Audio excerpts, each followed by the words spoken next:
TL is looking to craft. A lot of times when we see people that are going to pick the Zoe, the LeBlanc bans come through first. Not going to be the case this time around, so Pobelter does get the LeBlanc into Zoe. Very effective assassin for this matchup, especially if they have some jungle pressure controlling vision around them. Both teams' supports picked up already. Mid laners grabbed as well. Jace is flexible. Akali is almost certainly top lane. So will there be pressure over jungle matchups as it looks like a non-ban on the FlyQuest side. I don't know if that was miscommunication or that's going to be a remake or simply what they chose to do. We'll wait to see. I'm not seeing panic on any faces. Yeah, we'll just continue forward until we do find anything telling us otherwise. I'll be interested to see if TL is going to take away the Rek'Sai here. Rek'Sai certainly would be able to be grabbed up with the next pick from FlyQuest, potentially. And if you are worried about LeBlanc plus a strong early game jungler, I think that pairing is so powerful and it will be taken off the table. Word from production was valid no ban. So whatever valid means, either way they have not banned a champion. It will not be a remake. It is no ban here in this one. Rek'Sai, as you see, banned away on the team looking side. And sometimes that simply is a situation where the team is debating of all magic damage dealers on the side of FlyQuest right now. You know, if you were to pick Gragas, who is another champion that a lot of people would think of, that wouldn't really fit the damage profile, so the option will be Nocturne. Works so incredibly well with Galio. Certainly very powerful to have this sort of hard engage against a poke-style composition. Also, another one good at punishing a Zoe pick. The ultimate, as soon as Santorin can get to it, will be super effective. And also good alongside side lane split pushes as well. You've got an obvious 1-3-1 here. Akali at one side, LeBlanc on the other. Nocturne can join either from the Fog of War. So FlyQuest do have a very obvious way forward. And look at this, Sivir and maybe a Scorpion in for Smithy for some more team fight power for Liquid. I would really like the Skarner here. I do think it's so effective against all of these assassins who are diving forward. You're going to make them pay the QSS tax very heavily or regret not doing that. If LeBlanc or Akali do get nabbed up, do not have that QSS, expect them to go down so quickly. A lot of their survivability is in how evasive they are, dashing away, avoiding damage, and if you can't do that, you're not going to be able to stand up to this much damage. And whenever you see a team that relies on that mobility, they want to spread the map, so you have more room to make use of it. So once again, it will be FlyQuest trying to pull them apart. Ezreal locked in for Wild Turtle, one of the safest self-healing carries that you can have. Yep. Also going to build some armor inherently in the build to deal with Shock Blast later. One of my favorite parts of Ezreal is that ultimate no longer has fall off going through targets, so also helps with assassination. Akali comes to the backline. You can help and add 700 damage on top. I always love Marks with backline access alongside assassins on your team. Turtle, the Ignite on a Jensen. He's running Cleanse in the mid lane.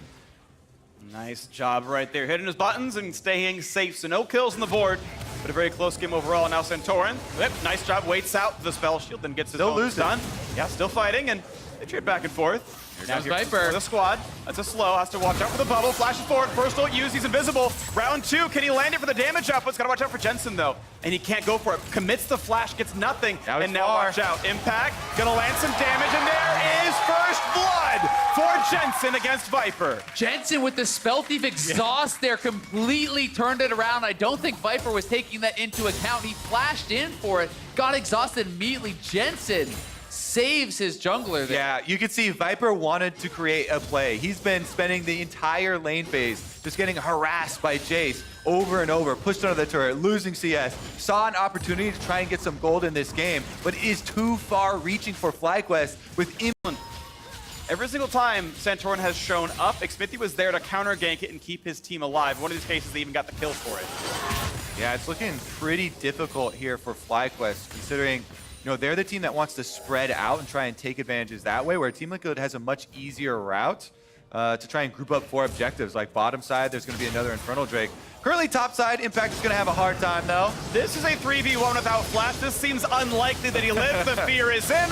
On the board, can they donate? Yes, they do. Viper, finally, some gold in his pockets. And a really good timing to actually kill him, because this could potentially prevent TL from just rushing down the Infernal.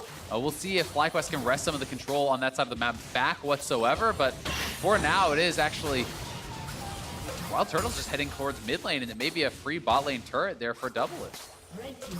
Getting assignments around, there goes bot lane outer, so 2-0 in turrets. FlyQuest's only score point is the fact that they got a single kill in a 3v1 against a Dragon elsewhere, so we'll see if they can get Viper kind of slowly back into this game. But for now, the advantage has remained heavily on the side of Impact.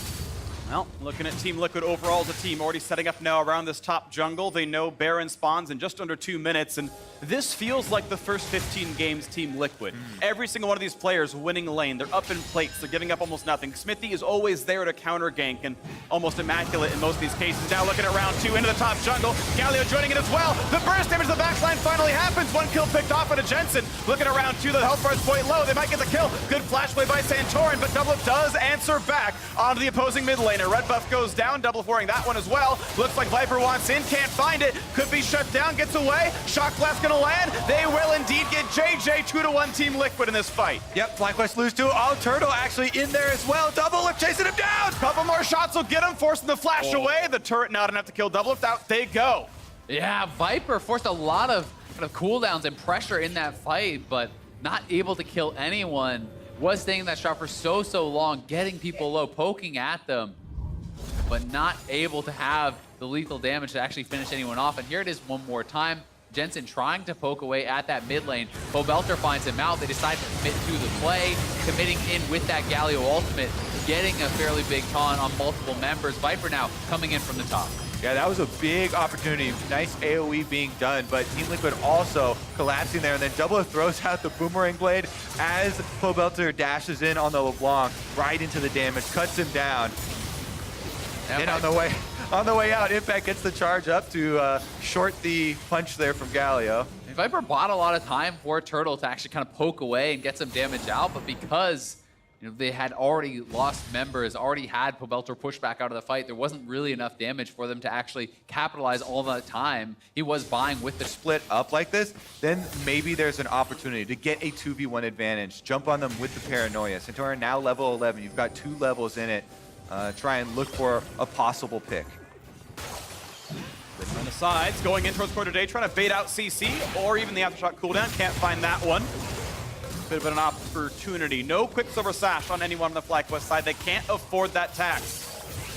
You gotta run away from this one. There's a quick drowsy bubble gunner away, but there is the pull. They found Ezreal, and maybe you gotta pay your tax. It's April after all. 2 for 0, make it 3. Team Liquid will not be stopped. That is a huge fight for TL right before Infernal is spawning, but they're just gonna go straight for Baron with Santorin, Pobelter, and Turtle all off the map. They could take Baron and potentially even still get the Infernal. They are so strong right now. Yeah, this game is completely different from game number 1. Team Liquid absolutely crushing it. No hesitation here. Flashes from Smithy and CoreJ to get the engagement. So they're just poking away at both mid and top turret right now. Yeah, and they always know they can retreat back to that Infernal if necessary because they have so much of this map control. But now stepping forward, getting a lot of damage down on this turret. Looks like the inhibitor turret's just gonna be seated. Here we go, turret's gonna drop. They're gonna try for the top lane instead. Impact gonna pop the flash and does get out of range back towards his team. Look at the re-engage. Ooh, forcing a flash out of Santorin. And Smithy could find that. Oh, they've got the burst. They've got 2 kills yet again. Many in a row. Colts are on the run. Just gets away from Smithy, but doesn't need to press R. They've got the inhibitor anyway. And here comes the wave. Here comes the Nexus turrets. It's not even 24 minutes in, and Team Liquid are slaughtering FlyQuest. The turrets now, they can't run away. Only the champions can, and the rest have already died. Turret number 1 is gone. Turret 2 in their sights, and Team Liquid, game 2 is theirs as well. Will they pad the KDA? Looks like not. Maybe Pelota says yes, add another assist. Game 2 is Liquid's. And Team Liquid looking like the back-to-back defense.